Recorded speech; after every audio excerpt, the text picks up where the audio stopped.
So I added 3 reviews to the listing and my average rank went up by about 10. And I just did that and it was a medium competition listing. And the only experiment, it was only CTR and citations. And I got like a massive boost in rankings for about 60 days and then it wore off.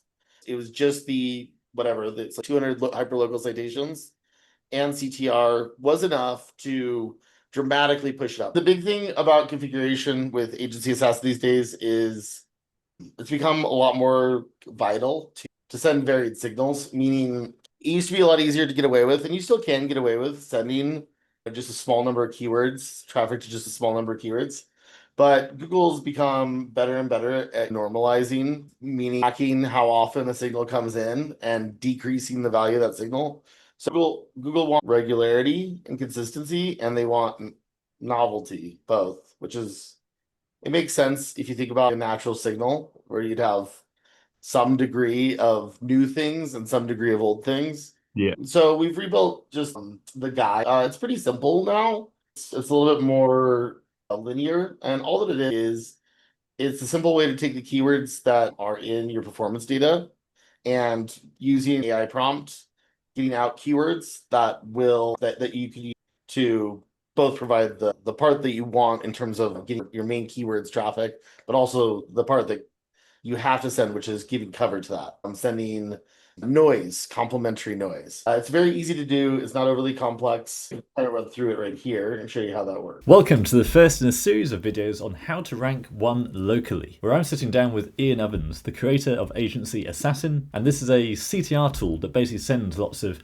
engagement, clicks, and even driving direction requests to your Google business profile. This is a highly sophisticated tool that basically amplifies everything else you're doing to give you that cutting edge over your competition. We say throughout the interview multiple times that you want to do as well as your competition in terms of reviews, citations, on-page optimization, and then go beyond that. And a tool like Agency Assassin can help. Now, if you are a local business owner, then don't forget to click the link below and schedule a free SEO strategy. These are worth thousands of dollars where you can sit down with my team and we'll provide you with a full roadmap on what you need to do in order to rank. And that's entirely hands-free, done for you. But on the other hand, if you like what you hear in today's, then of course you might be interested in doing it yourself, in which case we've got a link to my full interview and webinar with Ian. This is a full hour-long session where we go through step by step what to do with Agency Assassin, with other local SEO techniques, in order to rank one locally. Plus, Ian's also got a discount code for his software, so you can lock in a lifetime discount on that tool. This is especially useful if you're a consultant or agent. In my local SEO Bible, I talk about how it's possible to build a really effective, high-margin agency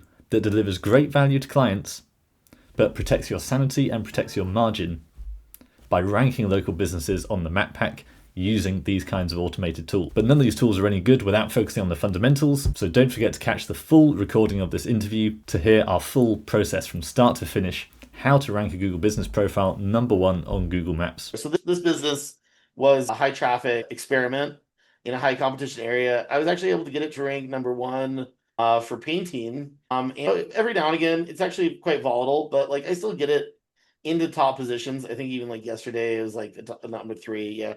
But this is over a couple of years, and this is just CTR. This is the only CTR experiment on something with no good knowledge graph. Like, I mean, in terms of knowledge graph, just to show like multiple pages, there's nothing for the brand. This is not the brand. These are other This is like things. the closest you can get to a true vacuum single variable test. Yes, exactly. And so the volatility is really high, and it's just stayed really high. And there are times where like I've gotten rankings up even on competitive keywords, and early on I got it up to #1 for Denver painting, but and immediately went into purgatory. This volatility is just, and if I don't add other types of signals, it's just not going to be effective. So CTR alone with nothing else in high competition doesn't work. This listing isn't the perfect apples to apples because I didn't mean it to be. It's just good information on a business with excellent, like stellar, world-class brand presence. So this one, they were already doing just like heavy social media and stuff. They get tons of reviews. They've gotten 150 reviews in the last 6 months. Again, this isn't a customer of mine. It's just I had a friend who ate there and he said they were slow, so I threw them in the software just to see what would happen. And so, like, if you look at their like in terms of knowledge graph, it's complexity and it's depth. So it's like how much, and complexity would be like the 50 different profiles behind those 50 reviews. So Google looks at every user, they look at all their reviews on different platforms. That adds complexity. There's 14 different users here. If those 14 different users are leaving reviews for other businesses, that adds complexity to the signal here. And then or that sorry, that adds depth. And then the complexity is how many different types of things are there. So on every review So platform, Google's basically able to look at reviews, look at who's posted it, and see their full history of posting. yes. Entirely separate from the Google platform. This is all just crawl. Yes. And so you can pretty much tell the date that they started implementing that as like a like much more authoritative metric by when Reddit started ranking for everything. Because essentially what Reddit is full transparency on every user for every post for years and years. Until And recently, I thought, did I hear that? oh, I'm not sure. Did that change? I'm not double checked, but yeah, someone told me something about how, yeah, the history has now changed, but I've not verified that yet. But yeah, you're Oh, right that it's, as you say, full transparency of everything you're doing. So if some of us, I don't know who, was possibly doing Reddit spam with affiliate links, there it is a bit obvious. There is a bit of a footprint there. yeah, exactly. And then it's also obvious. So Google could score every user and to determine if that user is like, yeah, spam bot or if it's a person. And so using like upvotes and using, the number of posts they're doing and using other things like that, like Google could very easily a single actor as a single data point. So yeah, so as you get that deeper and deeper, that becomes like a bigger ranking factor because it's harder and harder to fake. On this one, when you have that depth of action, essentially the more impressive keyword is not this one. This is just the only thing that's impressive is they don't have the word Indian food on their website at all. It's only Nepalese food, and in general, they're ranking very consistently in the top three for this. But it took them about 2 months to go from ranking the teens to very consistent map pack on this term. I show people this just because this kind of showcases a weakness. Like there's not a very high variety of different keywords. I'm not doing a long tail strategy. There were actually fewer keywords. I added some lately to try some other experiments. But this is one of the big weaknesses of the software is this period right here. This is between months like 2 and 6. And basically we get a lot of rankings really quickly. And we still stay higher, but we actually have this lag between month 2 and 5. And then we stick up and then we're very consistently really high. This is because of too low a variation to where our keywords are too similar to where Google's again saying it's too much the same every day. So adding long tail should help this. And then when I add stochastic randomization, that'll help as well. But essentially, we get a big boost in rankings, and then if you're not doing high enough variation, you can lose a little bit of that for a while. Once you get the historical traffic, though, so as it builds up over time, you get this other boost, which is just probably from having high activity on a listing for a certain amount of time. Google really values that. And where that really paid off on this one is for the term restaurant. And so at the same time that they looped back up, all of a sudden these guys started ranking for the term restaurant. Well, this is a 16 square mile map grid. So this is approximately 3 miles from the restaurant. This is a dense suburban. There's hundreds of restaurants in this area, and they're ranking position 2 from 2.5 miles away, this is the more impressive result Yeah. here. And this is because of basically consistency and then just like this insane, very, very brand depth. Google's just taking our traffic and saying, yeah, this must be legit. And so over time, this has become a very, very high performer on a very competitive keyword. But that was it just has to do with traffic over time and then the brand presence. If that So if makes you sense. just summarize that in a few sentences, it's basically the consistency of that traffic over time. That's the mix of brand plus keyword. And you're basically just saying run it for longer to build that trust. Yes, which does absolutely work. So that does work 100%. It's not the fastest process in the world that way. What helps it dramatically is if you then are doing your citations or there are some ways of hacking knowledge graph with, are you using SEO Neo? Yep. I know you Uh, built the local module, didn't you? I consulted Ah, on the design of it. Yeah, we were gonna work on it together, and so I explained the methodology, and Elias got it handled on his own without my help because I was busy on some other challenges with the company. right. You're saying that can influence the knowledge graph, basically, because you're putting so much data out. Yes, and so I think that the place that's really dangerous with it right now is us being too subject matter focused. So in other words, the safe way to build lots of authority is to brand. And so with SEO Neo, Like I would say doing brand depth with it is going to help and focusing on that a lot more than doing like subject matter, meaning Indian food, Westminster is subject matter. Momo House, Westminster is brand.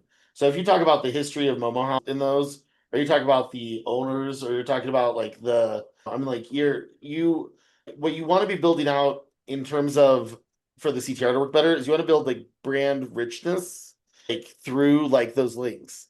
And it's very, very Again, safe to it's a do. bit like classic link building where if you go straight for pure keyword, if you just have all your guest posts everywhere saying 888.com or whatever is the best online casino, then obviously that's dodgy.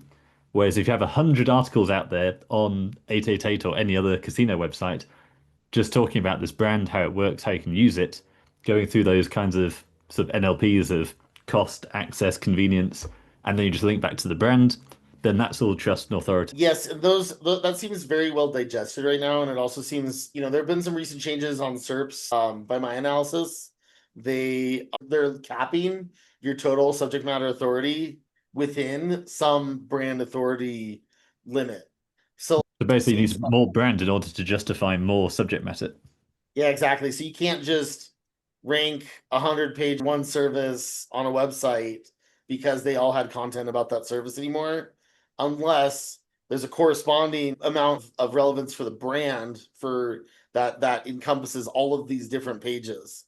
And I And was going to say, is so that just based on volume of pages that are in the index? yeah, I was just looking at how badly mass pages got hit in the May update on SERPs, and you saw like wide strategies got punished, and like very specific, like microsite strategies blew up.